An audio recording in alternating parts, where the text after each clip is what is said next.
की परंपरा में चल रहे हैं। तो ये वीडियो अभी हमने आपको राष्ट्रीय सांस्कृतिक काव्यधारा का पिछले दिन वीडियो दिया था। आज जो है प्रगतिवादी काव्य से संबंधित लगभग 100 से ज़्यादा हम प्रश्न करने वाले हैं और ये प्रश्न इतने ज़बरदस्त हैं कि आप अगर इनको पढ़ेंगे तो खुद ही जान जाएंगे कितने महत्वपूर्ण, कितने अच्छे और कितने नवीन प्रश्न आपको लगेंगे। हिंदी साहित्य में मार्क्सवादी चेतना की अभिव्यक्ति जिस काव्यधारा में देखने को मिलती है उस काव्यधारा को क्या कहा जाता है? ठीक है, यानी हिंदी साहित्य में मार्क्सवादी चेतना की अभिव्यक्ति जिस भी काव्यधारा में देखने को मिलती है उस काव्यधारा का क्या नाम है? प्रगतिवाद, जनवादी, प्रयोगवाद या फिर अकविता? तो यहां पर सही जवाब क्या होगा? मैं आप सभी के उत्तरों का इंतजार कर रहा हूं और फटाफट आप सभी लोग जो है अपने अपने उत्तर हमको बताते जाइए। हमारे साथ जुड़े हुए हैं निशा वर्मा, गणेश, उमेश यादव, पूनम सिंह, निशा एंड उमेश जी। चलिए दूसरे का ए बता रहे हैं। बिल्कुल प्रगतिवाद यहां पर राइट आंसर हो जाएगा आप सभी का, प्रगतिवाद। बिल्कुल हिंदी साहित्य में मार्क्सवादी चेतना की अभिव्यक्ति जिस काव्यधारा में देखने को मिलती है उस काव्यधारा को हम प्रगतिवाद कहते हैं। ठीक है, बिल्कुल सही आंसर है पूनम सिंह जी और सोमेंद्र कांवरिया जी। चलिए प्रगतिवाद का समय क्या है? बहुत अच्छा प्रश्न, बहुत सरल प्रश्न है कि प्रगतिवाद का समय क्या है? 1936 से 43, 1935 से 43, 1936 से 47 या फिर 1935 से 53 ईस्वी। यहां फटाफट आंसर दीजिएगा। बिल्कुल प्रगतिवाद का समय 1936 से 1943 चलता है, चूंकि अब 1919 से 1938 का समय आपका छायावाद का माना जाता है। कुछ लोग 1918 से लेकर के 1936 तक मानते हैं। ठीक है, तो ये दो समय मान्य हैं, दोनों मान्य हैं। ठीक है, तो 1936 से 1943 प्रगतिवाद का समय है। बिल्कुल सही जवाब है उमेश यादव जी। थ्री का भी नहीं, थ्री का भी नहीं है, थ्री का भी पहले बता दिया। चलिए ठीक है, प्रगतिशील लेखक संघ का प्रथम अधिवेशन कब हुआ था? तो बिल्कुल प्रथम अधिवेशन 1936 सही हो गया। और यहां पे प्रथम अध्यक्षता करने वाले मुंशी प्रेमचंद जी थे। तो यहां पर चौथा प्रश्न यही आ गया कि प्रगतिशील लेखक संघ की प्रथम अध्यक्षता किसने की थी? तो यहां पर आपका सही जवाब होगा गा, यानी कि सी, मुंशी प्रेमचंद। अब अच्छा, ये बहुत अच्छा प्रश्न है। प्रगतिशील लेखक संघ की स्थापना जिसको आप प्रोग्रेसिव राइटर्स एसोसिएशन बोलते हैं, लंदन में किसके प्रयत्न में हुई थी? ये बहुत अच्छा प्रश्न है कि लंदन में। यहां भारत में उत्तर प्रदेश में तो आप लखनऊ और प्रेमचंद वगैरह वगैरह लगाएंगे, लेकिन बात लंदन की आ गई कि प्रगतिशील लेखक संघ की स्थापना लंदन में किसके प्रयत्न से हुई थी, यह आपको बताना है। तो यहां पर जो आंसर है आपको बताना है, प्रेमचंद है, मुल्कराज आनंद व सज्जाद जहीर है, निर्मल वर्मा है या फिर नागार्जुन है। कौन आंसर सही होगा? फटाफट कमेंट कर दीजिए आप सभी लोग। बिल्कुल गणेश जी 5 का भी बता रहे हैं। बिल्कुल 5 का भी सही है भाई, मुल्कराज आनंद और सज्जाद जहीर बिल्कुल सही जवाब है। 100 में आप सभी को बताना कि 100 में कितने सही कर पाते हैं, कमेंट जरूर कीजिएगा और जो भी आपको हमारे प्रति सुझाव हो उसका कमेंट भी जरूर कर दीजिएगा। और एक चीज है कि अगर आपको नोट्स पाने हैं, पीडीएफ पानी है जो पुराने हम पढ़ा चुके हैं, तो डिस्क्रिप्शन में पहली लिंक है, वहां से पा जाएंगे। और सेकेंड लिंक आपको दी गई है टेलीग्राम चैनल की, तो आप टेलीग्राम ज्वाइन कर लीजिए। और एक लिंक उसमें है जो प्लेलिस्ट की है जिसमें पूरा टीजीटी पीजीटी मटेरियल पड़ा हुआ है, तो तीनों लिंक आप देख लीजिए डिस्क्रिप्शन में। तो मुल्कराज आनंद और सज्जाद जहीर के नेतृत्व में प्रगतिशील लेखक संघ की स्थापना लंदन में हुई थी। और प्रगतिवाद के जन्म में किसका योगदान है? छायावादी, रोमानियत एवं पलायनवादी प्रवृत्ति का, प्रगतिशील लेखक संघ की स्थापना का, मार्क्सवाद का या उपर्युक्त सभी का? प्रगतिवाद के जन्म में किसका योगदान है? बहुत बढ़िया प्रश्न है और इसमें आपका सही जवाब होगा उपर्युक्त सभी, क्योंकि प्रगतिवाद का जन्म इस कारण होता है कि छायावादी, रोमानियत एवं पलायनवादी प्रवृत्ति, इस कारण भी होता है। प्रगतिशील लेखक संघ की स्थापना हो गई, उस कारण भी प्रगतिवाद का जन्म हो गया। मार्क्सवादी प्रभाव, मार्क्सवादी विचारधारा के कवि हो गए, लेखक हो गए, तो ये सारे प्रभाव थे। ठीक है, सारे प्रभाव थे। प्रगतिवाद के संबंध में कौन सा कथन सही नहीं है? यह ध्यान दीजिएगा, सही नहीं है। प्रगतिवाद में सामाजिकता का आग्रह है, प्रगतिवाद का आधार द्वंद्वात्मक भौतिकवाद है, प्रगतिवाद पूंजीवाद का पक्षधर है, प्रगतिवाद में निम्न वर्ग का चित्रण है। तो देखो भैया, इसमें सीधी सी बात, आपको सीधा सा आंसर प्रकट हो रहा है और आप जान रहे हैं। देखो, सामाजिकता का आग्रह है और प्रगतिवाद का आधार द्वंद्वात्मक भौतिकवाद है, बिल्कुल सही। और प्रगतिवाद पूंजीवाद का पक्षधर नहीं है बल्कि विरोधी है, पूंजीवाद का विरोध करता है प्रगतिवाद। हैं, श्वानों को मिलता दूध वस्त्र, भूखे बच्चे अकुलाते हैं, माँ की हड्डी से चिपक टिटुट जाड़े की रात बिताते हैं, ये पूंजीवाद का विरोध है। कुकुरमुत्ता कविता में भी पूंजीवादी वर्ग का विरोध किया गया, यानी उसको लताड़ा गया। तो यहां पर प्रगतिवाद बिल्कुल, प्रगतिवाद पूंजीवाद का पक्षधर नहीं था, तो गा आंसर आपका यहां पर सही हो जाएगा, थर्ड। प्रगतिवाद की विरोधी पत्रिका थी, प्रगतिवाद का विरोध करने वाली पत्रिका जिसको एंटी पत्रिका आप बोल सकते हैं, ये कौन सी थी? विशाल भारत, परिमल, विचार और उपयुक्त सभी। यहां पर प्रगतिवाद की विरोधी पत्रिका कौन सी हो सकती है? तो यह है विशाल भारत। विशाल भारत प्रगतिवाद की विरोधी पत्रिका थी। प्रगतिशील लेखक संघ का अध्यक्ष कौन नहीं है? प्रगतिशील लेखक संघ का अध्यक्ष कौन नहीं है, यानी जो नहीं रहे, अध्यक्ष उनको बताना है। नरेश मेहता, रविन्द्रनाथ ठाकुर, जवाहरलाल नेहरू और प्रेमचंद, इनमें से कौन है जो प्रगतिशील लेखक संघ के अध्यक्ष नहीं रहे, प्रोग्रेसिव राइटर्स एसोसिएशन के अध्यक्ष नहीं रहे? नरेश मेहता यहां पर सही जवाब आपका हो जाएगा। ठीक है, नरेश मेहता यहां पर आपका सही जवाब होगा। और प्रगतिवाद में क्या नहीं मिलता है? प्रगतिवाद में क्या नहीं मिलता है? निम्न वर्ग शोषित का चित्रण, कल्पना की प्रचुरता, वास्तविकता या यथार्थ का चित्रण, क्रांति की भावना। क्या नहीं मिलता है? तो प्रगतिवाद में आपका कल्पना की प्रचुरता नहीं मिलती है। देखो, निम्न वर्ग शोषित का चित्रण भी है, वास्तविकता व यथार्थ का चित्रण भी है और क्रांति की भावना भी है, लेकिन कल्पना का वहां पर कोई भी परिवेश नहीं है। और प्रगतिवाद विभ्रम है। यह कथन किसका? मोस्ट इंपॉर्टेंट कथन है कि प्रगतिवाद विभ्रम है। विभ्रम है, यह किसका कथन है? अज्ञेय त्रिलोचन, जगदीश गुप्त, नामवर सिंह। देखो, अज्ञेय त्रिलोचन, जगदीश गुप्त और नामवर सिंह बड़े नाम हैं। इन लोगों की रचनाएं, इन लोगों के कथन आपको दिलो दिमाग में रख लेना है, हमेशा पूछे जाते हैं। तो यहां पर जो सही जवाब आपका हो जाएगा कि प्रगतिवाद विभ्रम है, और इस विभ्रम का सही जवाब क्या हो जाएगा? डॉक्टर जगदीश गुप्त। ठीक है, डॉक्टर जगदीश गुप्त नहीं, देखिए गणेश जी यहां पर 11 का सी हो जाएगा। डॉक्टर जगदीश गुप्त कहते हैं कि प्रगतिवाद विभ्रम है। क्या है? विभ्रम है। डॉक्टर जगदीश गुप्त, प्रगतिवाद छायावाद की भस्म से पैदा नहीं हुआ। प्रगतिवाद छायावाद की भस्म से नहीं पैदा हुआ, बल्कि उसका गला घोंटकर पैदा हुआ है। यह कथन किसका है? बहुत इंपॉर्टेंट और बहुत अच्छा कथन है कि प्रगतिवाद छायावाद की भस्म से, राख से पैदा नहीं होता है, बल्कि उसका गला घोंटकर पैदा हुआ है। यह कथन किसका है? डॉक्टर रामविलास शर्मा, नगेंद्र, शिवदान सिंह चौहान एंड नंद दुलारे वाजपेयी।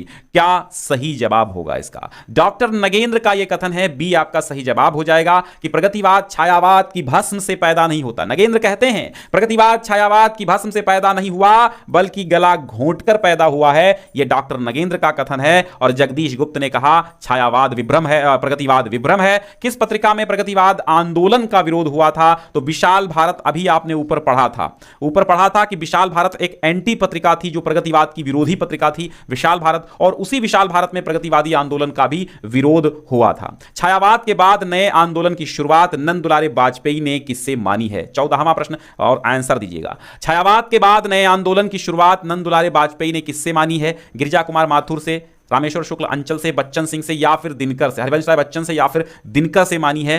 तो बहुत अच्छा प्रश्न है, बहुत बारीक बात इसमें बताई गई है कि छायावाद के बाद नए आंदोलन की शुरुआत किस विद्वान से, किस कवि से, किस लेखक से मानी है?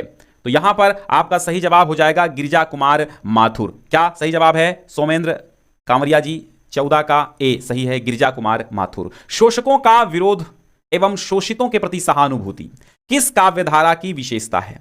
शोषकों का विरोध, शोषितों के प्रति सहानुभूति किस काव्यधारा की विशेषता है?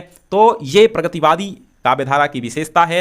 हमने अभी बताया ना कि श्वानों को मिलता दूध, वस्त्र भूखे बच्चे अकुलाते हैं, माँ की छाती से चिपक ठिठुर जाड़े की रात बिताते हैं। ये प्रगतिवादी चेतना थी। शोषकों का विरोध हो रहा था और शोषितों के प्रति सहानुभूति दिखाई जा रही थी इस कविता में। प्रगतिवाद का संबंध किस दर्शन से है? बहुत अच्छा प्रश्न। किस दर्शन से प्रगतिवाद का संबंध है? तो सीधी सी बात है, प्रगतिवाद मार्क्सवाद से प्रभावित था, और इसका सही जवाब मार्क्सवाद हो जाएगा। निम्न में से प्रगतिवाद के संबंध में कौन सा बिंदु गलत है, यह आपको बताना है। कौन सा बिंदु गलत है? प्रगतिवाद में शोषण का विरोध है, बिल्कुल सही बात है। प्रगतिवाद में धर्म और ईश्वर में अनास्था का भाव है, यह भी सही बात है। स्थूल सौंदर्य के स्थान पर सूक्ष्म वायवीय सौंदर्य का चित्रण है, यह बात गलत है। शोषितों के प्रति सहानुभूति व्यक्त की गई है, यह बात सही है। तो कौन सा बिंदु गलत पूछा था? तो आपका सही जवाब हो जाएगा आपका बिंदु गा। स्थूल सौंदर्य के स्थान पर सूक्ष्म वायवीय सौंदर्य का चित्रण,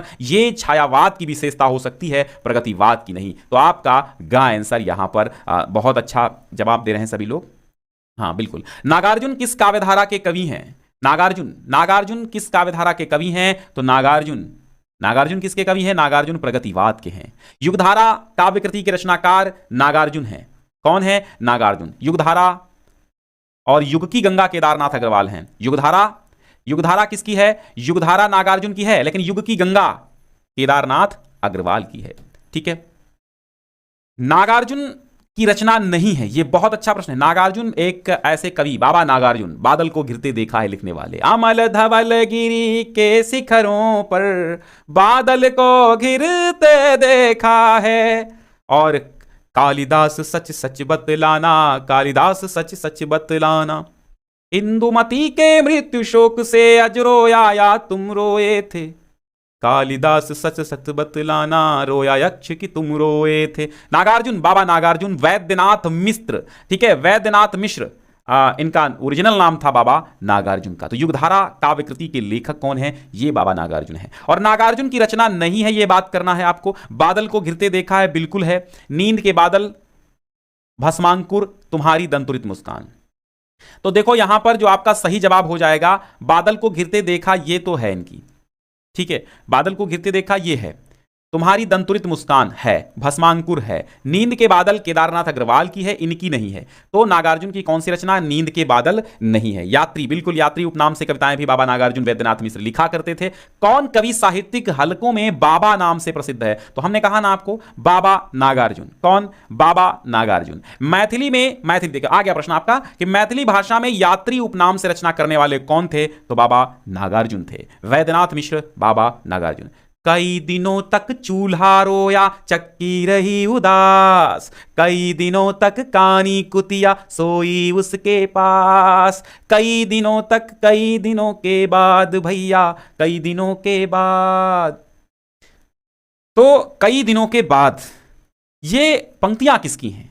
एक ही कवि हो सकते हैं, बाबा नागार्जुन। तो 23 का सही हो जाएगा। और नागार्जुन का जन्म कब हुआ था? बाबा नागार्जुन का जन्म कब हुआ था ये बताना है। 1911 में जन्मे थे बाबा नागार्जुन। और इसी 1911 में कई लोगों का जन्म हुआ था, वो आप कमेंट कीजिएगा। नागार्जुन का जन्म कहां हुआ था? दरभंगा बिहार में हुआ था, बिल्कुल, दरभंगा बिहार में बाबा नागार्जुन का जन्म हुआ था। पाषाणी, रविंद्र के प्रति, काली माई आदि प्रसिद्ध कविताएं किसकी हैं? पाषाणी, रविंद्र के प्रति, काली माई आदि प्रसिद्ध रचनाएं किसकी हैं ये बताना है। बाबा नागार्जुन की है। पाषाणी, रविंद्र के प्रति, काली माई नागार्जुन ने लिखा। सिंदूर तिलांकित भाल या सिंदूर तिलकित भाल, दोनों तरह से लिखा मिल सकता है आपको। अब ग्रेजुएशन में हमने पढ़ा था सिंदूर तिलकित भाल लिखा था, अब यहां पर तिलांकित भाल लिखा है। तो यहां देखिएगा काव्य कृति के रचनाकार कौन है? सिंदूर तिलकित भाल, ये भी बाबा नागार्जुन ही हैं। ये कौन है? बाबा नागार्जुन ही सिंदूर तिलकित भाल के रचनाकार है। गुन खाए शह तीरों पर, बारी बारह खड़ी विधाता बाँचे, और आले पर बिस्तुइया नाचे, वही वाली कविता है। तो गुन खाए शहतीरों पर 12 खड़ी विधाता बाँचे, और फटी भीत है छत च्वती है, आले पर बिस्तुइया नाचे। ये घुन खाए शहतीरों वाली कविता किसकी है? बस एक ही नाम, छाया हुआ नाम बाबा नागार्जुन का हो सकता है। आओ रानी हम ढोएंगे पाल की, यही हुई है राय जवाहरलाल की। आओ रानी हम ढोएंगे पाल की। कबीर जैसा फक्कड़ आदमी कोई हुआ करता था तो वो बाबा नागार्जुन थे। और आओ रानी हम ढोएंगे पालकी, ये आपके बाबा नागार्जुन ने ही लिखा है। पुरानी जूतियों का कोरस, बहुत अच्छी रचना। पुरानी जूतियों का कोरस रचना किसकी है? पुरानी जूतियों का कोरस रचना किसकी है? बिल्कुल नेहा बिष्ट जी, बिल्कुल 29 का डी सही था। और निशा वर्मा जी बिल्कुल 29 का डी, डीवीएस, हाँ चलिए ठीक है। तो पुरानी ज्योतियों का chorus, Neha Bisht and DVS ji 40 का बता रहे हैं। पुरानी ज्योतियों का कोरस बिल्कुल आपका सही जवाब है नागार्जुन। बाबा नागार्जुन की ही ये रचना है। प्रगतिवाद के प्रमुख कवि नहीं हैं, जो मुख्य कवि प्रगतिवाद के नहीं हैं वो हैं आपके अज्ञेय। ठीक है, देखो प्रगतिवाद, अज्ञेय तो प्रयोगवाद के थे, रहे तो प्रगतिवाद तक भी हैं, प्रगतिवाद में भी रहे हैं, लेकिन प्रमुख नहीं है। प्रमुखता तो अज्ञेय प्रयोगवाद से संबंधित है। तो यहां पर मुक्तिबोध, दिनकर और नागार्जुन ये सब प्रगतिवादी मुख्य कवि हैं, लेकिन अज्ञेय जो है मुख्य नहीं है। कवि त्रिलोचन का पूरा नाम क्या है? त्रिलोचन आ गए, बाबा नागार्जुन के बाद त्रिलोचन आ गए, तो वासुदेव सिंह त्रिलोचन इनका पूरा नाम हो सकता है क्या? बिल्कुल बिल्कुल, वासुदेव सिंह त्रिलोचन। अब आते हैं वैद्यनाथ मिश्र किसका वास्तविक नाम था? तो बाबा नागार्जुन का वास्तविक नाम था। ठीक है, बाबा नागार्जुन वैद्यनाथ मिश्र नाम था। निराला की अंतिम कविता कौन है? निराला की अंतिम कविता कौन है? राम की शक्ति पूजा, तुलसीदास, नए पत्ते, पत्रोत्कंठित जीवन का विष बुझा हुआ है। निराला की अंतिम कविता की हम बात कर रहे हैं, वो कौन है? फटाफट कमेंट कर दीजिएगा आप लोग। मनोज कुमार जी, सोमेंद्र कांवरिया जी और नेहा वर्मा जी। 34 का डी, और पहले ए बोल रहे हैं फिर, ठीक है। तो 34 का कौन सा होगा मैं बताऊं आपको? चलिए बताता हूं आपको। यहां पर बिल्कुल डी सही है। पत्रोत्कंठित जीवन का विष बुझा हुआ है, ये निराला की अंतिम कविता है। और बादल राग के रचयिता निराला ही हैं। झूम झूम मृदु गरज गरज घन घोर, राग अमर अंबर में भर निजरोर, ये कविता थी, बादल राग है। ठीक है, झूम झूम मृदु गरज घन घोर, राग अमर अंबर में भर निज रोर। और निराला की कौन सी रचना मार्क्सवादी है? कौन सी? कुकुरमुत्ता मार्क्सवादी रचना है। कुकुरमुत्ता मार्क्सवादी रचना है नहीं। कुकुरमुत्ता तो है, साथ में बादल राग भी है, साथ में बादल राग भी है, कुकुरमुत्ता भी है और बादल राग भी है, दोनों आपकी मार्क्सवादी रचनाएं हैं। ठीक है, तो यहां का गा सही हो जाएगा। और अबे सुनबे गुलाब, भूल मत गर पाई खुशबू रंगो आब, खून चूसा खाद का तूने अशिष्ट, इतरा रहा है डाल पे कैपिटलिस्ट। ये पंक्तियां कहां की हैं? ये अबे सुनबे गुलाब कुकुरमुत्ता की पंक्तियां हैं, कुकुरमुत्ता कविता की पंक्तियां हैं। और यहां पूछा गया है कहां से संबंध है इनका, प्रयोगवादी काव्य से, प्रगतिवादी काव्य से, समकालीन काव्य से, छायावादी काव्य से। तो यहां पर प्रगतिवादी काव्य से संबंध है इन पंक्तियों का। ठीक है, निराला की बादल राग कविता का संबंध किससे है? निराला की बादल राग कविता का संबंध प्रगतिवादी चेतना से है। पंत जी की ग्राम्या कृति का संबंध किससे है? ग्राम्या, ग्राम्या है तो ग्रामीण परिवेश हो सकता है ना, ग्राम्या है तो ग्रामीण परिवेश हो सकता है, लेकिन गलत है ये ऑप्शन। ग्राम्या प्रगतिवादी दृष्टि से संबंधित है। ठीक है, प्रगतिवादी दृष्टि से संबंधित ग्राम्या है आपकी, प्रगतिवादी दृष्टि से। ठीक है, और प्रगतिवाद किसकी कृति है? प्रगतिवाद नाम की जो कृति है, प्रगतिवाद ही नाम पूरा है कृति का, उस कृति के लेखक कौन है? प्रकाश चंद्र गुप्त हैं, अमृत राय हैं, शिवदान सिंह चौहान है, या फिर डॉक्टर देवराज हैं? बहुत बढ़िया प्रश्न है ये। शिवदान सिंह चौहान ने लिखा है प्रगतिवाद। प्रगतिवाद कौन लिखे हैं? शिवदान सिंह चौहान लिखे हैं। ठीक है, शिवदान सिंह चौहान की है प्रगतिवाद। रीना यादव बिल्कुल 40 का सी सही है। भारत में प्रगतिशील साहित्य की आवश्यकता लेख किसका है? भारत में प्रगतिशील साहित्य की आवश्यकता यह लेख किसका है? शिवदान सिंह चौहान का है, नंद दुलारे वाजपेयी का है, शिव प्रसाद सिंह का है, या मुंशी प्रेमचंद का है? ये बताइए। तो ये बिल्कुल सही प्रगतिशील प्रगतिवाद जो ऊपर आपने देखा प्रगतिवाद कृति जिसकी है, भारत में प्रगतिवादशील की प्रगतिशील साहित्य की आवश्यकता भी उसी की है, शिवदान सिंह चौहान आपका नाम। और अकाल और उसके बाद नाम की कविता बहुत महत्वपूर्ण, बहुत मशहूर कविता है, अकाल और उसके बाद। ठीक है, तो ये आपका अकाल और उसके बाद केदारनाथ अग्रवाल की कविता है। ठीक है, केदारनाथ अग्रवाल ने लिखा अकाल और उसके बाद। प्रगतिवादी कवि कौन है? प्रगतिवादी कवि कौन है? ठीक है, प्रगतिवादी कवि कौन है? जयशंकर प्रसाद, मुक्तिबोध, केदारनाथ अग्रवाल, हरिवंश राय बच्चन। यहां पर कौन है प्रगतिवादी कवि? तो 43 का जो आंसर है वो आपका हो जाएगा गा, केदारनाथ अग्रवाल एक प्रगतिवादी कवि हैं। फूल नहीं रंग बोलते हैं काव्य कृति किसकी है? फूल नहीं रंग बोलते हैं काव्य कृति केदारनाथ अग्रवाल की है, केदारनाथ अग्रवाल की कृति है। ओ जनमन के सजग चितेरे, ओ जनमन के सजग चितेरे कविता किसे समर्पित है? ठीक है, किसे समर्पित करके नागार्जुन ने लिखा है? ओ जनमन के सजग चितेरे नागार्जुन की यह कविता किसे समर्पित है? तो केदारनाथ अग्रवाल को समर्पित है। ओ जनमन के सजग चितेरे, केदारनाथ अग्रवाल। केन किनारे का कवि, केन किनारे का कवि ये कौन है? केन किनारे का कवि कौन है? केन किनारे का कवि किसे कहा गया है बताइए। तो केदारनाथ अग्रवाल को, केदारनाथ के से केदार याद कर लो, केन किनारे, केदारनाथ अग्रवाल को केन किनारे का कवि कहा गया। आज नदी बिल्कुल उदास थी काव्य पंक्तियां किसकी हैं? आज नदी बिल्कुल उदास थी काव्य पंक्तियां किसकी हैं? सौमित्र मोहन की हैं, राजकमल चौधरी की हैं, केदारनाथ अग्रवाल की हैं, या फिर डॉक्टर विनय की हैं? आज नदी बिल्कुल उदास थी, ये काव्य पंक्तियां किसकी हैं? 47 का आंसर आप दीजिए। केदारनाथ अग्रवाल की पंक्तियां हैं, आज नदी बिल्कुल उदास थी। रीना यादव 47 का सी बिल्कुल सही है। गीता बसाई जी आपका भी सही है, और शशि कुमारी सही है। काटो काटो काटो करवी मारो, मारो मारो हंसिया, हिंसा और अहिंसा क्या है? हिंसा और अहिंसा क्या है?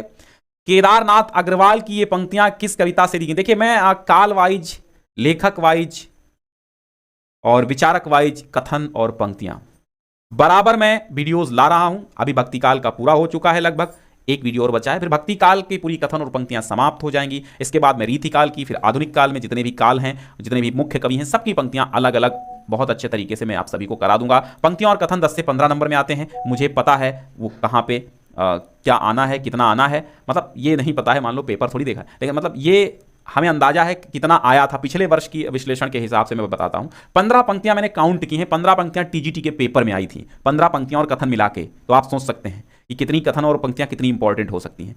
ठीक है, बच्चन सिंह से 4-5 पंक्तियां थे, बच्चन सिंह का मैं एक तरफ से करा दूंगा, मतलब एक तरफ से बच्चन सिंह का जो मेन पंक्तियां होंगी मैं लाऊंगा उनको। ठीक है, केदारनाथ अग्रवाल। नेहा बिष्ट जी, अभी टाइम जो है लाइव का फिक्स नहीं हो पाया है, लेकिन हाँ 9 बजे से 9 से 12 के बीच में सुबह चलती क्लासेस हैं, ठीक है। फिर शाम को मुझे वो इंटरमीडिएट की क्लासेस लेनी होती है ज्ञान सिंधु कोचिंग क्लासेस पे, तो सुबह ही टाइम चलेंगी, मान के चलो दोपहर से पहले ही चलेंगी क्लासेस आपकी, ठीक है। तो अब काटो काटो काटो करवी मारो मारो मारो हंसिया, हिंसा और अहिंसा क्या है? केदारनाथ अग्रवाल की ये पंक्तियां किस कविता से ली गई हैं? ठीक है, तो यहां है कड़ई का गीत। कहां से ली गई हैं? कड़ई का गीत, याद रखिएगा, कड़ई का गीत, काटो काटो काटो करवी मारो मारो मारो हंसिया, कड़ई का गीत, ठीक। केदारनाथ अग्रवाल की रचना कौन सी नहीं? गुल मेहंदी, मार प्यार की थापे, प्रेत का बयान और आत्मगंध। तो यहां पर जो आपका आंसर होगा नहीं वाला, 3 रचनाएं यहां पर केदारनाथ अग्रवाल की हैं और एक नहीं है, तो प्रेत का बयान नहीं है, प्रेत का बयान नहीं है। कड़क कर बोले नरक के स्वामी यमराज, कैसे मरा तू, तो ये प्रेत का बयान है, मैं इसकी कविता सुनाऊंगा अभी। कौन सी कविता केदार की नहीं है? केदारनाथ अग्रवाल की कौन सी कविता नहीं है? नागलिंगम, लवर्स, बीच पर, छायालोक, अस्थि और अंकुर। यहां पर केदारनाथ अग्रवाल की कौन सी कविता नहीं है वो आपको बताना है, तो छायालोक केदारनाथ अग्रवाल की नहीं है। एक बीते के बराबर यह हरा ठिगना चना, बांधे मुरैठा शीस पर, ये काव्य पंक्तियां किसकी है? एक बीते के बराबर ये हरा ठिगना चना, बांधे मुरैठा पीठ पर, ये काव्य पंक्तियां किसकी हैं? तो ये नागार्जुन, केदारनाथ अग्रवाल और सर्वेश्वर दयाल सक्सेना, फिर किसकी हो सकती है ये बताइए। तो यहां पर केदारनाथ अग्रवाल की पंक्तियां हैं ये, एक बीते के बराबर ये हरा ठिगना चना, बांधे मुरैठा शीस पर। तो केदारनाथ अग्रवाल की प्रथम रचना कौन सी है? फूल नहीं रंग बोलते हैं, नींद के बादल, युग की गंगा, आग का आईना। चारों रचनाएं हैं केदारनाथ अग्रवाल की, लेकिन इसमें पूछा गया है कि प्रथम रचना कौन सी है, वो आपको बताना। युग की गंगा केदारनाथ अग्रवाल की प्रथम रचना है, याद रखिएगा। और इसी से आप क्रम अगर आता है इनका कभी तो लगा देंगे आप, क्योंकि युग की गंगा पहले रख दीजिएगा, हो जाएगा। किस कवि का जन्म बांदा उत्तर प्रदेश का है? उत्तर प्रदेश बांदा में जिस कवि का जन्म स्थान है उसका नाम केदारनाथ अग्रवाल, त्रिलोचन शास्त्री, शिवमंगल सिंह सुमन या फिर रांगेय राघव, क्या नाम है उसका वो बताइए आप। बिल्कुल 53 का सही हो जाएगा केदारनाथ अग्रवाल। ये बांदा उत्तर प्रदेश में केदारनाथ अग्रवाल जन्मे थे। केदार अग्रवाल गहरी जीवन आस्था के कवि हैं, मैं समझता हूं यही उसके व्यक्तित्व का बीज गुण है। यह कथन किसका है? केदार अग्रवाल गहरी जीवन आस्था के कवि हैं। केदार अग्रवाल गहरी जीवन आस्था के, फिर से सुनिएगा, केदार अग्रवाल गहरी जीवन आस्था के कवि हैं और मैं समझता हूं यही उसके व्यक्तित्व का बीज गुण है। मैं समझता हूं यही उसके व्यक्तित्व का बीज गुण है। केदार अग्रवाल गहरी जीवन आस्था के कवि हैं, मैं समझता हूं यही उसके व्यक्तित्व का बीज गुण है। और यह कथन किसका है? यह कथन अमृत राय का है, प्रेमचंद के यानी धनपत राय के सुपुत्र अमृत राय। और इन अमृत राय जिन्होंने कलम का सिपाही प्रेमचंद की जीवनी को लिखा, उन्होंने कहा कि केदार अग्रवाल गहरी जीवन आस्था के कवि हैं और मैं समझता हूं यही उसके व्यक्तित्व का बीज गुण है, अमृत राय। किस रचना में स्टालिनग्राद के युद्ध स्थलों का वर्णन है? किस रचना में स्टालिनग्राद के युद्ध स्थलों का वर्णन है? प्रलय सृजन, ताप के ताए हुए दिन, सबका अपना आकाश या फिर अजेय खंडहर, क्या सही हो जाएगा? बिल्कुल शशि कुमारी, निशा अंडा, कशिश वर्मा जी, अशोक कुमार दीवाना जी। चलिए यहां पर जो है अजेय खंडहर आपका है। इस अजेय खंडहर नाम की कृति में युद्ध स्थलों का वर्णन है। पांचाली प्रबंध किस प्रगतिवादी कवि की रचना है? पांचाली प्रबंध, ये पांचाली नाम की एक रचना है और ये प्रबंध रचना है और ये एक प्रगतिवादी कवि ने लिखा है। उसका नाम रामविलास शर्मा, रांगे राघव, मार्क्स या फिर शिवमंगल सिंह सुमन क्या है वो बताना है आपको। तो यहां पर रांगे राघव जिन्होंने पांचाली लिखी, पांचाली किसने लिखी? रांगे राघव ने लिखी। और ये क्या है? एक प्रबंध रचना है। कौन सी रचना रांगे राघव की नहीं है? कौन सी रचना रांगे राघव की नहीं है? अजेय खंडहर, मुक्ति मार्ग, राह के दीपक, पिघलते पत्थर। तो यहां पर कौन सी रचना रांगे राघव की नहीं है? तो मुक्ति मार्ग रांगे राघव की रचना नहीं है। प्रगतिवाद का कौन सा कवि कहानीकार एवं उपन्यासकार के रूप में प्रसिद्ध है? प्रगतिवाद का कौन सा कवि कहानीकार भी है, उपन्यासकार भी है? रांगे राघव, त्रिलोचन, नागार्जुन, केदारनाथ अग्रवाल, कौन है बताइए। तो रांगे राघव एक ऐसे कवि, रांगे राघव एक ऐसे कवि जो कहानीकार भी हैं, जो उपन्यासकार भी हैं। रांगे राघव एक ऐसे कवि जो कहानीकार भी हैं, उपन्यासकार भी हैं, वो हैं रांगे राघव। मेधावी काव्य यानी कवि भी हैं, कहानीकार भी हैं और उपन्यासकार भी हैं रांगे राघव। पांचाली प्रबंध काव्य किसने लिखा? ऊपर हमने बताया, अभी देखो रांगे राघव बताया, बिल्कुल। तो मेधावी काव्य किसका है? मेधावी काव्य किसका है? तो वही छाया हुआ नाम रांगेय राघव का है, मेधावी। पांचाली मेधावी, रांगे राघव। धरती का कवि किसे कहा जाता है? धरती का कवि किसे कहा जाता है? त्रिलोचन को धरती का कवि कहा जाता है, क्योंकि धरती नाम की उन्होंने कविता लिखी है, धरती त्रिलोचन ने लिखी है। तो धरती का कवि किसे कहा जाता है? त्रिलोचन को कहा जाता है।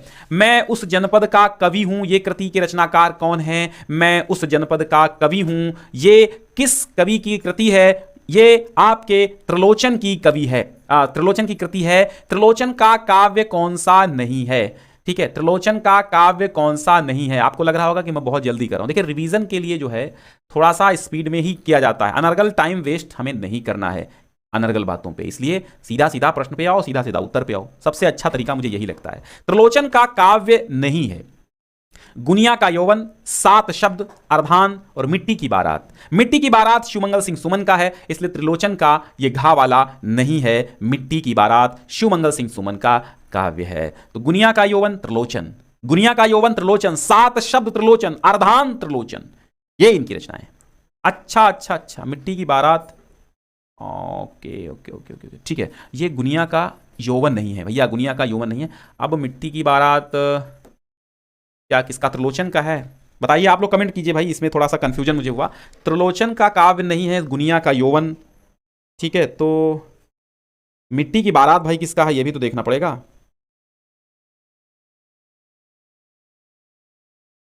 तो मिट्टी की बारात भी शिवमंगल सिंह सुमन का है ना? मिट्टी की बारात किसका है? शिवमंगल सिंह सुमन का है। तो गुनिया का यौवन, गुनिया का यौवन, इसमें कंफ्यूजन, गुनिया का यौवन इनका है कि नहीं है, बताएं भाई।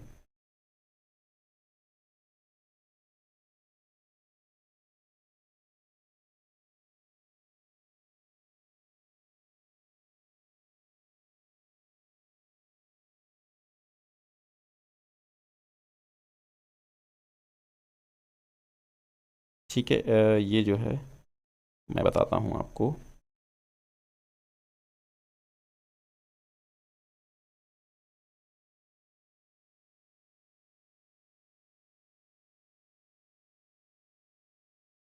बिल्कुल सही है, त्रिलोचन का है ये गुनिया का यौवन। आप, मैं ही कंफ्यूज हो रहा था। देखो, मिट्टी की बारात जो है शिवमंगल सिंह सुमन का, तो घा लगा लीजिए, बिल्कुल 100%। गुनिया का यौवन, 7 शब्द, अर्धान और धरती, गुलाब और बुलबुल, ये सब त्रिलोचन की हैं, ठीक है।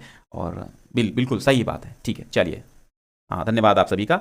चलिए, ठीक है, ठीक है, ओके। हाँ बिल्कुल, मिट्टी की बारात शिवमंगल सिंह सुमन का है भाई, ठीक है। हाँ सही बात, अरे अशोक कुमार जी धन्यवाद। हाँ सही है, बिल्कुल बिल्कुल बिल्कुल बिल्कुल। चलिए, त्रिलोचन का आप, अब देखिए, आप जो है, आप सभी हमारे सहयोग करता है और हम आपके सहयोग करता है। मैं एक सहयोग कर रहा हूं, मैं पढ़ा नहीं रहा हूं, पढ़ाते तो बहुत बड़े विद्वान लोग हैं, मैं कहाँ, मतलब मैं बस सहायता कर रहा हूं आपकी, ये समझ लीजिए। तो सहायक हूं मैं। अब आप मुझे गुरु मत मानिएगा, क्योंकि पढ़ा रहा हूं, बस पढ़ा रहा हूं और अच्छा पढ़ाऊंगा, ये भी मैं आपसे वादा करता हूं। त्रिलोचन का काव्य नहीं है, तो मिट्टी की बारात नहीं है। सानेट रचना के लिए प्रसिद्ध हैं त्रिलोचन शास्त्री, श्रीकांत वर्मा, शमशेर और सर्वेश्वर दयाल सक्सेना। देखिए, सोनेट जो है, सोनेट के लिए तो आपके त्रिलोचन शास्त्री ही काफी हैं। सोनेट त्रिलोचन शास्त्री की हैं। दिगंत सोनेट के रचनाकार कौन हैं? दिगंत नाम का एक सोनेट लिखा गया और इस सोनेट का रचनाकार त्रिलोचन ही है, क्योंकि सोनेट त्रिलोचन ही लेके आए, तो त्रिलोचन सोनेट से संबंधित है। दिगंत नाम का एक सोनेट है, वो भी त्रिलोचन लिखा। दृश्य बदलता है कि देखता हूं, फिर मैं बीमार खाट पर लेटा हूं, मन मारे।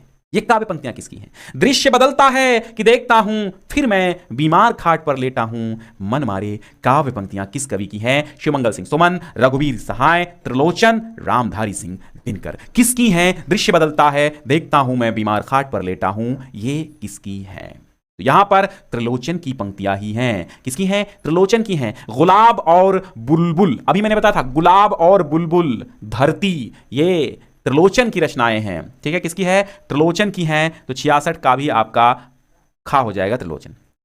त्रिलोचन का जन्म किस वर्ष हुआ था?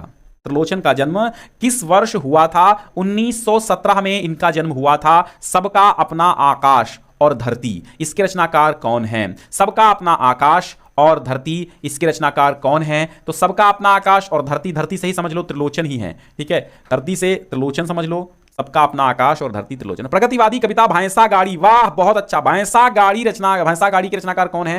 भैंसा गाड़ी भगवती चरण वर्मा, आगे रामकुमार वर्मा या त्रिलोचन। तो बहुत अच्छा नाम, बहुत अच्छा नाम।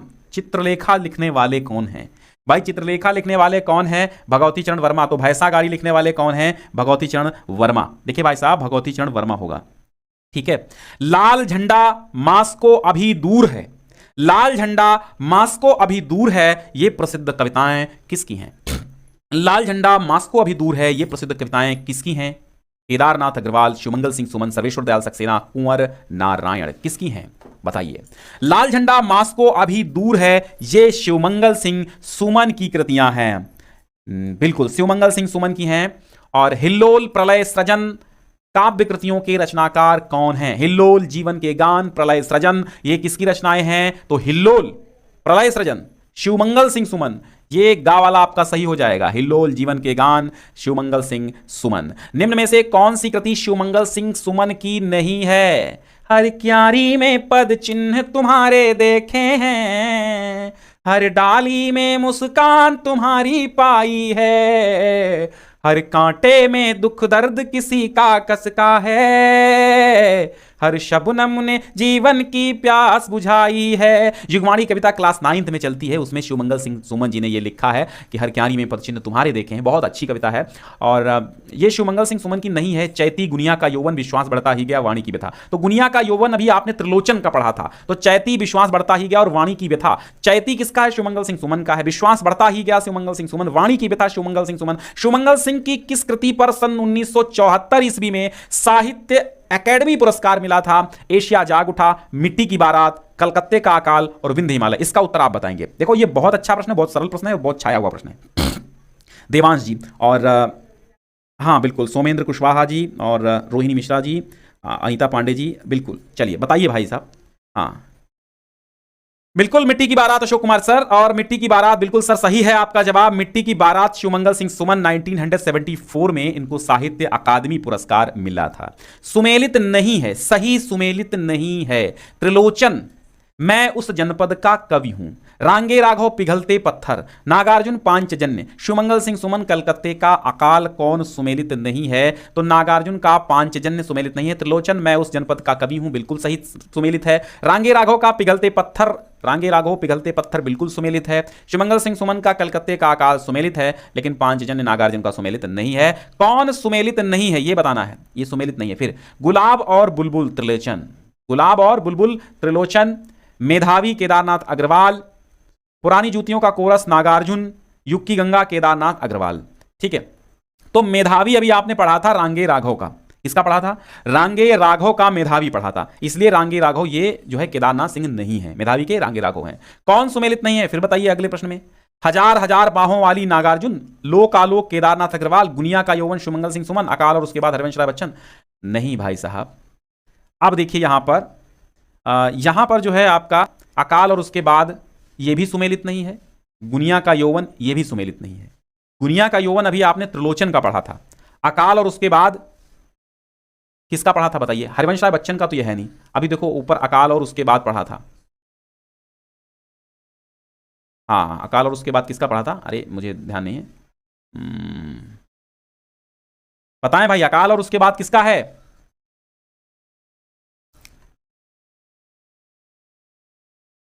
नागार्जुन का है। चलिए ठीक है, तो अकाल और उसके बाद जो है ये भी नहीं है, गुनिया का यो, तो दोनों सुमेलित नहीं है, तो यहां पर दोनों आपके गलत हैं। बाकी लोक आलोक और हजार बाहों वाली नागार्जुन।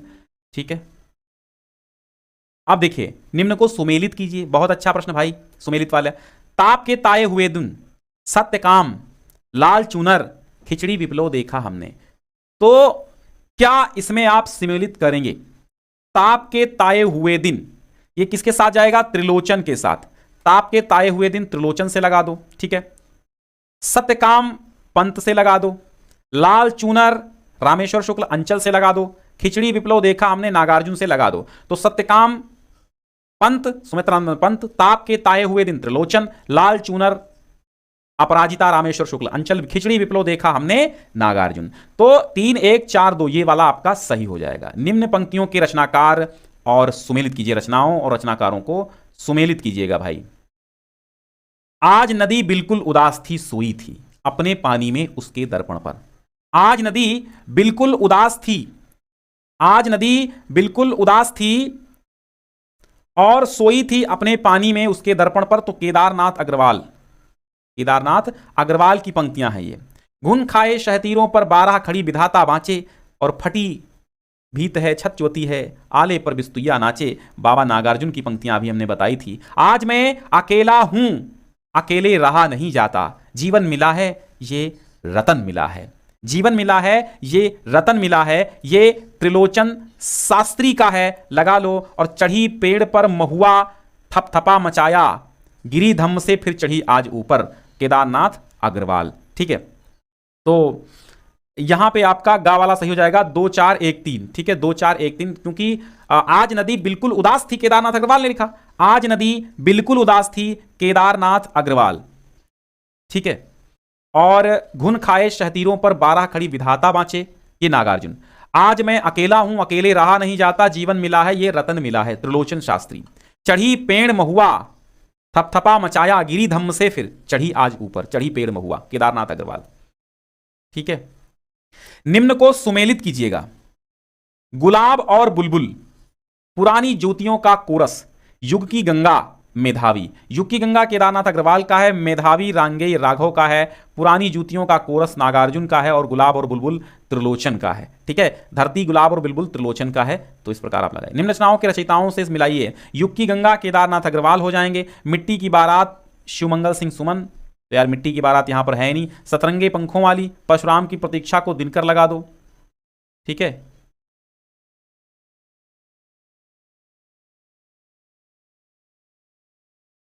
केदारनाथ अग्रवाल लगा दिया, फिर मिट्टी की बारात त्रिलोचन, शिवमंगल सिंह सुमन है क्या, दोनों लोगों ने लिखा है, चलिए इसको देखना पड़ेगा।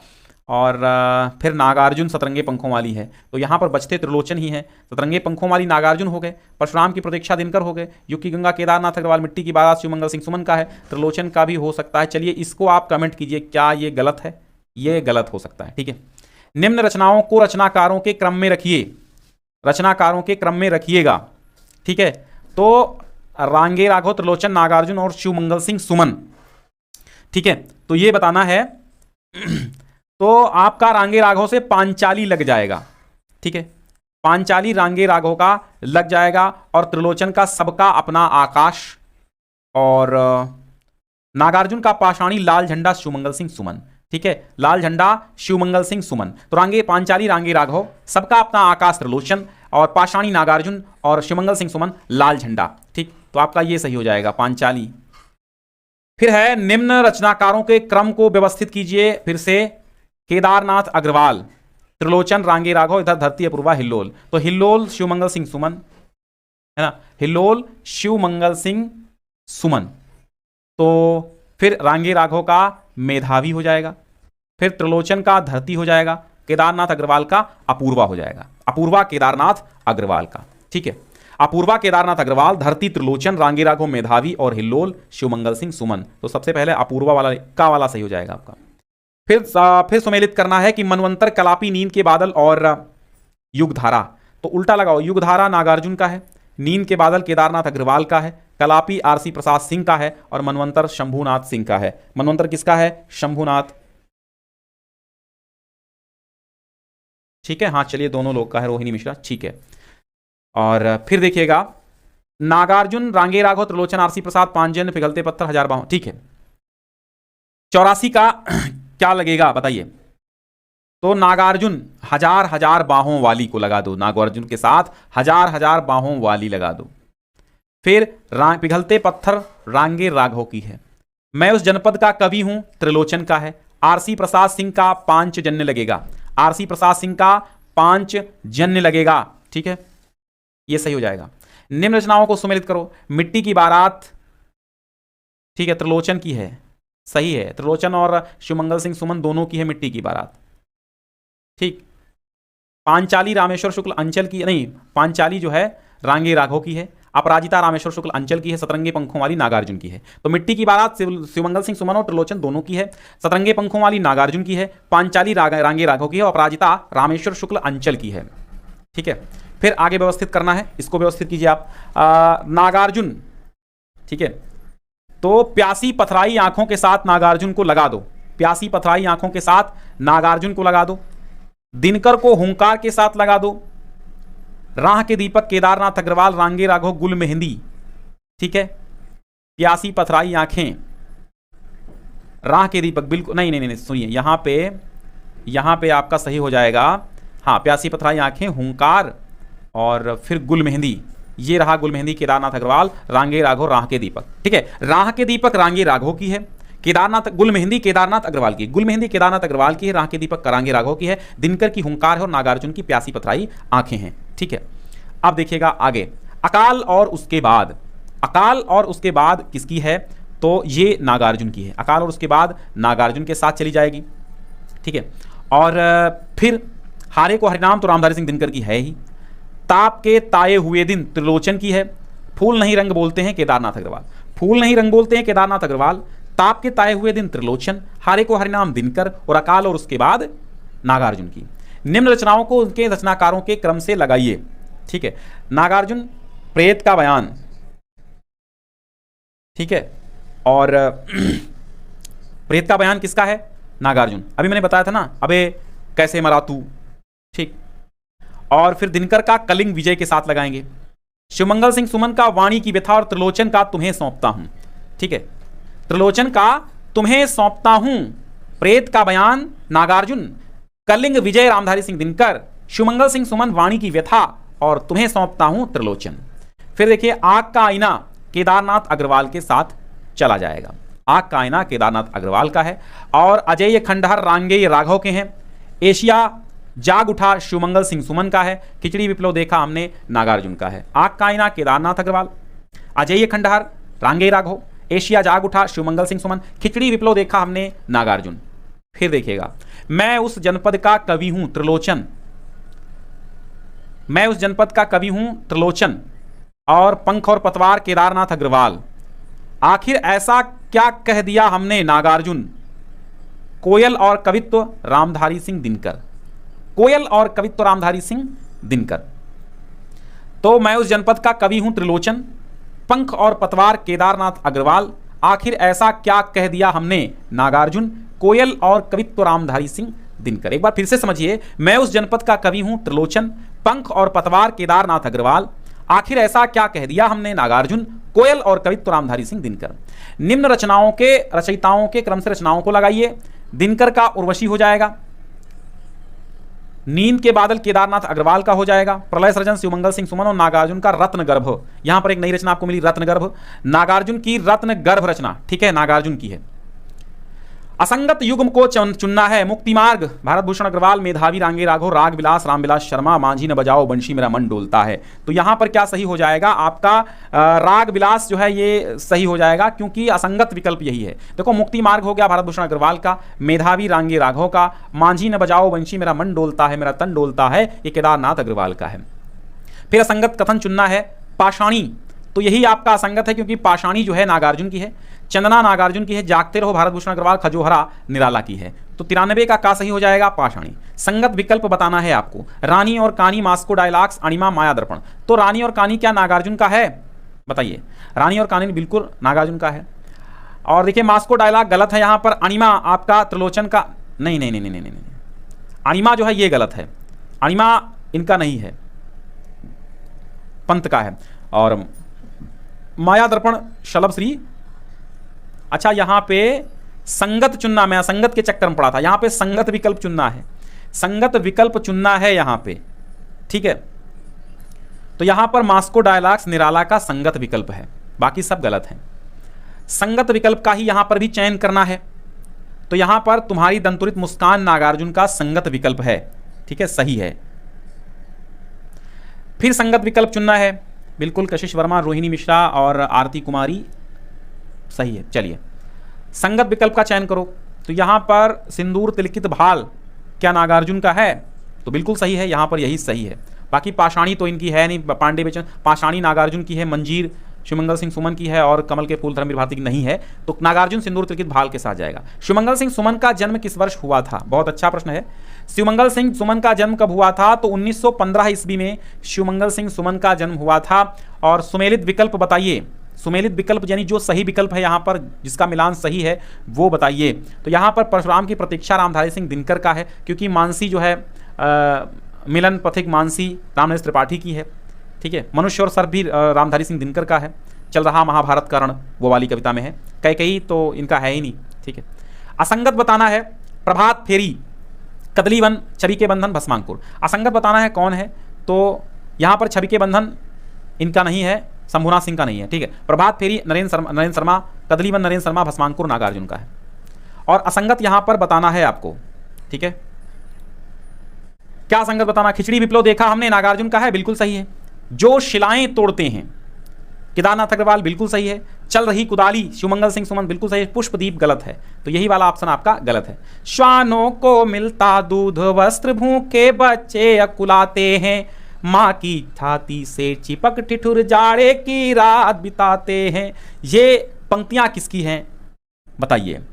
ये पंक्तियां रामधारी सिंह दिनकर की हैं, प्रगतिवादी चेतना के कवि रामधारी सिंह दिनकर। मार्क्सवाद झलकता है इनकी कविताओं में, जो प्रगतिवादी कविताएं हैं। चलिए, रोहिणी मिश्रा और मधु मौर्य जी, आप क्वालिटी बढ़ा लीजिए, साफ दिखेगा।